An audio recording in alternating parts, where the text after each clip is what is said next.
Hi guys! Welcome sa enginerdmath channel. Sa video na to ay magre-review tayo for Civil Service Exam Mathematics. So kung gusto niyo itong matutunan, just keep on watching.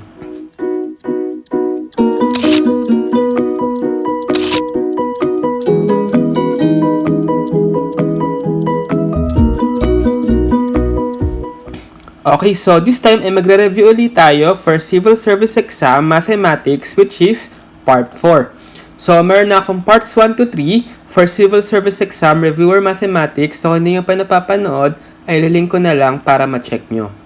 Meron din akong Civil Service Exam Reviewer playlist kung saan marami akong videos doon na pwedeng yung panoorin para sa mas well-detailed explanation ng bawat topic na pwedeng matanong sa Civil Service Exam like operations on integers, operations on fractions, decimal, percentage, word problems, and so on. So, i-link ko na lang para ma-check nyo yung playlist. Okay? So, magsasagot ulit tayo ng sets of questions. So, dun sa part 3, nag-end tayo sa item number 32. So, let's start with item number 33. So, 180 is 66 and 2/3% of what number? Okay, so, i-transform natin ito into equation. So, 180 daw is, so yung is equivalent sa equal, then 66 and 2/3% of. So, for of, ibig sabihin yon is multiplication. Of what number? So, yung what number na yon i-represent natin as unknown variable. Let's say n. Okay? So, mapapansin nyo, etong 66 and 2/3%, meron tayong fraction. In particular, mixed number. So, ang gawin natin is i-transform muna natin siya into improper fraction. So, multiply natin yung denominator na 3. Sa 66, we have 66 times 3 is 18. 18 plus 1, 19. 198. And then, plus yung numerator na 2, we have 0, 0, 2, 200. So, 200 over 3% times n equals 180.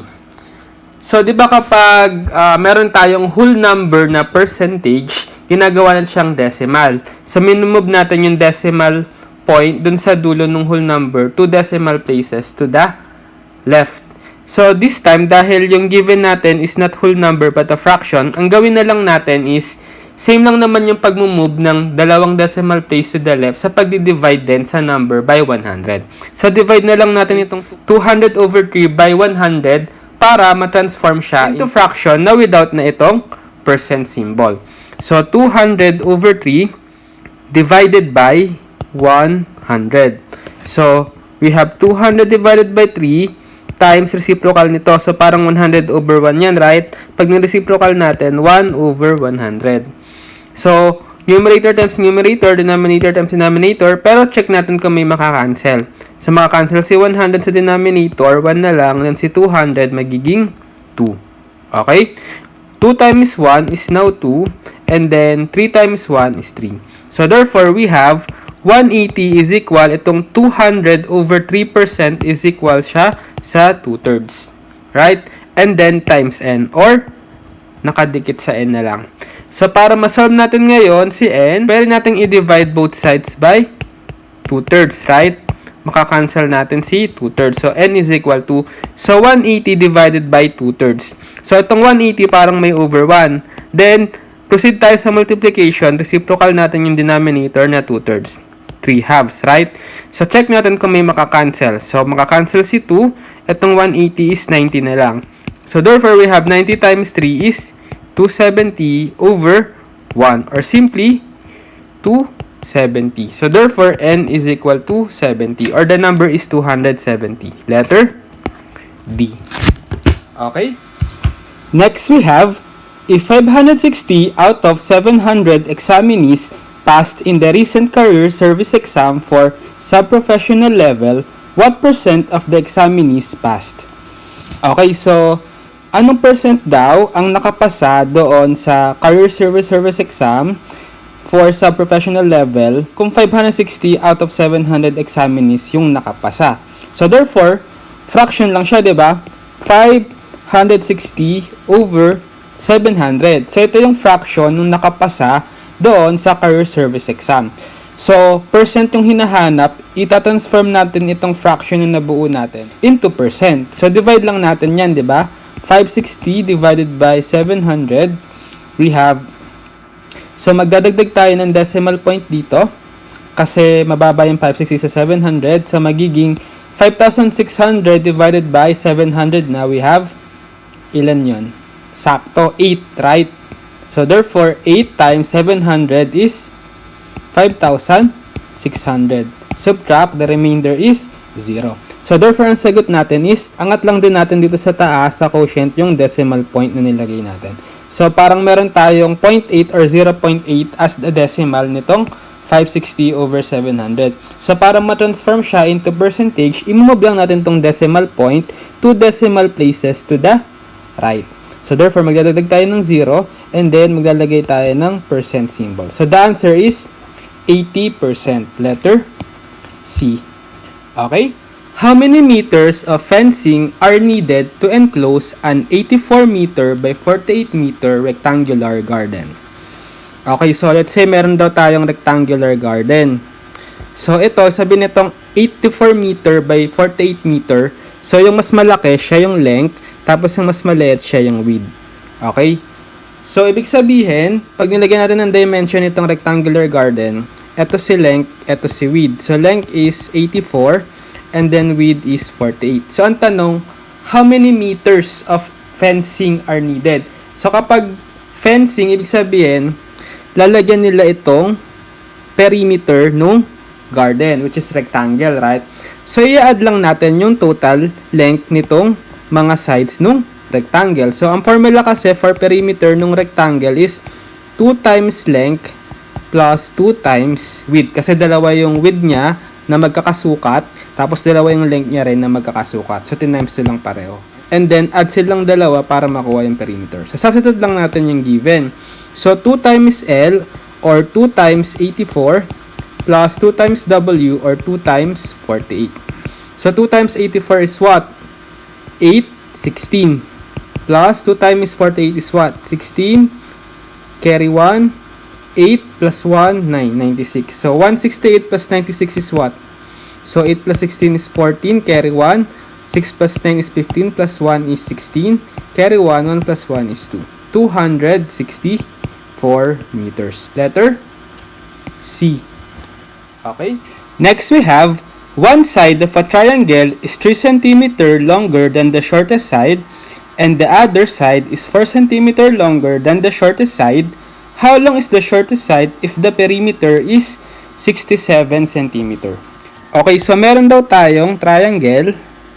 So since ang hindi dinescribe dito is yung shortest side, kasi dinescribe yung isang side tapos yung other side, pwede nating i-let x as the shortest side. Okay, so pinakamalit na side, let's say x. And then yung one side, let's say ito, is 3 cm longer than the shortest side. So therefore, yung dimension niya is 3 plus x kasi from the word longer. So kaya nag-add tayo ng 3 doon sa shortest side niya na nirepresent natin na x. So therefore, yung dimension niya is x plus 3. And then the other side naman daw is 4 cm longer than the shortest side. So 4 naman daw centimeter longer, so plus, and then x, the shortest side. Okay? So ang given is yung perimeter na 67 cm. So ano raw yung shortest side? So therefore, ang formula natin for the perimeter is yung sum ng tatlong sides, right?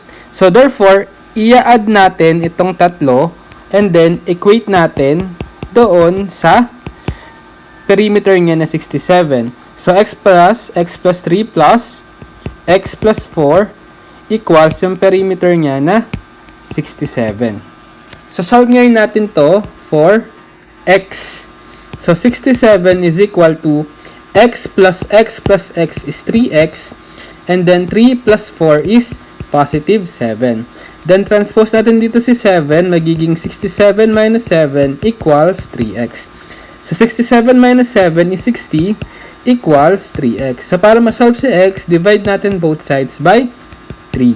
So therefore, x is equal to 60 divided by 3 or 20. So di ba yung x siya yung shortest side? So therefore, yun yung sagot natin. X is equal to 20 or the length of the shortest side. Letter A. Okay? Next we have, A trader bought a watch and sold it at 30% more than its original cost. How much did the trader earn if the original cost of the watch was P? Okay, so bumili raw yung trader ng watch na merong original price na P. And then, binenta niya to at 30% more than its original cost. So, magkano raw yung kinita nung trader? So, therefore, para malaman natin yung kinita niya, i-multiply natin kung magkano niya binenta yung kanyang watch, which is 30% more. So, therefore, 30% of, so times P, right? So, therefore, ito na yun, 30% times P, letter C. Okay? Kasi kapag tinatanong naman kung magkano niya binenta, dapat mag-a-add pa kayo ng P para malaman nyo kung magkano niya binenta kasi i-add nyo pa yung original price niya. So, total of P plus 30% times P. Pero since yung tanong is magkano lang yung kinita niya, therefore, yung tubo niya is 30% ng P or 30% times P. Okay? Next we have, there are 36 reams of bond paper in a drawer. If 1 1/4 dozens of reams of paper were to be used in printing, how many reams should be left in the drawer? Okay, so meron daw tayong 36 reams of bond paper. Tapos, gagamitin niya raw is 1 1/4 dozens of reams sa printing. So, 1 1/4. How many reams should be left in the drawer? So, kailangan alam natin kung ilang piraso meron sa isang dosena, which is 12, right? So, therefore, ito times natin itong 1 1/4 sa bilang ng isang dosena na 12. So, 1 1/4 times 12 is what? So, pwede natin munang gawin dahil ito ay mixed number, i-transform natin siya into improper. So, paano ulit mag-transform from mixed number to improper? So, we have 4 times 1 is 4, then plus 1 is 5. 5 over 4 times etong 12, lagyan natin ng over 1 para maging fraction. So, check natin kung may makakancel. Cancel si 4 sa denominator and then si 12 dahil 4 times 3 makakancel si 4 sa numerator. So, therefore, we have 5 times 3 or 15 over 1 times 1 or 1. So, therefore, 1 1/4 dozen pala is 15 pieces of reams. So, isusubtract natin ngayon to kasi ito yung gagamitin niya, di ba? Susubtract natin siya sa 36 reams para mahanap natin kung ilan yung matitira. So, 36 minus 15 is 21. So, therefore, the answer is letter C. Okay? Next, we have, how many degrees are there in the angle made by the hands of a clock at 4 o'clock? Okay, so sige, draw natin kunyari yung circular clock. So, di ba meron tayo dong 12, 6, 3, 9, 1, 2, 4, 5, 7, 8, 10, 11. So, meron tayong 12 numbers. So, ang tanong is, ano raw yung angle na nabuo nung hands nung clock at 4 o'clock? So, pag 4 o'clock, yung long hands nasa 12, tapos yung short hand nasa 4. So, ano raw angle to? Okay? So, para mahanap natin yon, alamin muna natin kung anong fraction ba itong 4 doon sa total of 12 numbers. So, di ba meron tayong 12 numbers sa orasan. So, yun yung denominator natin. So, therefore, dahil 4 o'clock tayo, therefore, meron tayong 4 over 12 doon sa kabuuan ng circle natin, which is equivalent to how many degrees? 360 degree yung isang buong circle, right? So, therefore, ito yung sagot natin, 4 over 12 times 360 degree. So, we have, so itong 360 degree, lagyan natin ng denominator, then multiply natin, check natin kung may makakancel. Itong 12, makakancel kasi itong 360 sa numerator is equal siya sa 12 times 30, right? So, cancel si 12. So, natira is 4 times 30 or 120 over 1 or simply 120 degree. Letter B. Okay? Next, we have, what number when increased by 90% of itself equals 133? Okay, so number problem. So, transform natin itong statement into algebraic equation. So, what number, so let's say x yung number na yon, when increased by 90% of itself, so 90% nung number na yon, so 90% times x, right, yung nirepresent natin na unknown number, increase daw, so plus yung number na yun. Kasi yung number daw is increased by 90% nung sarili niya. So, x plus 90% x is equal, so yung equal, we write equal symbol sa 133. So, therefore, solve natin ngayon dito yung x. So, itong 90%, gawin na lang natin siyang decimal. Move natin itong invisible decimal point sa dulo nung 0, 2 decimal places to the left. So, 1, 2.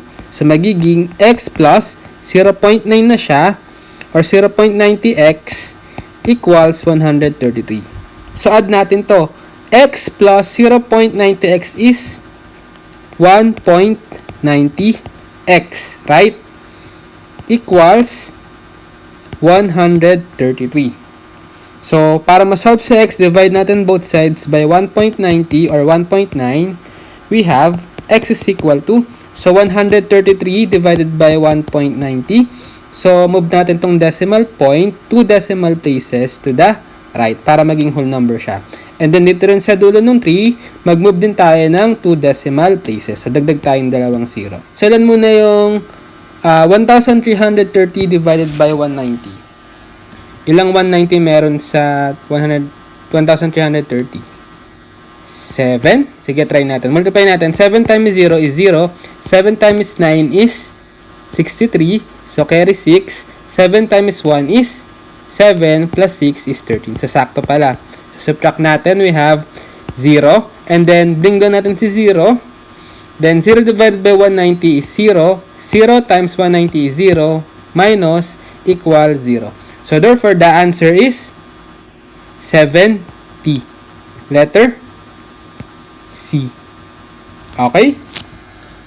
Okay, so putulan ko muna dito yung part 4 ng ating Civil Service Exam Reviewer Mathematics.